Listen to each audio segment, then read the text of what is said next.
Ребята, вот очередь в облбольнице за рентген. 60 человек уже записались.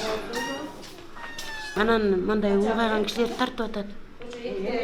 Эмне бар болсо направление болуш керек болуп атат. Кайсы жерден келдиңер? Караколдон эле.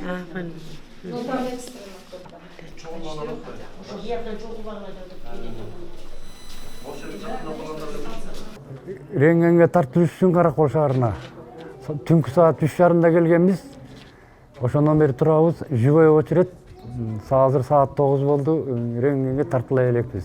Мага чейин бир 100 киши бар. 100га жетпесе бир 70-80 бар да. Я уже третий день приезжаю. Первый день занимал очередь, чтобы целый день здесь не стоять, но это не вариант, надо приезжать и по факту ждать. Вообще, люди очень мучаются.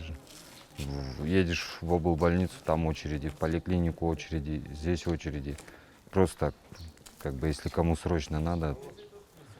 А как получилось, что 3 дня? Вы приходили, ждали, не успевали? Да, не успевали, просто здесь с 9 до 2. Пока, например, я 130-й, если запишусь в список, пока до меня очередь дойдет, уже рентген закрывается, они уходят. Чтобы облегчить нагрузку на больницы, просим вас соблюдать необходимые меры. Регулярно мойте руки спиртосодержащим средством или мылом. Воздержитесь от посещения мероприятий с большим количеством людей. Носите маску. Избегайте рукопожатий и объятий.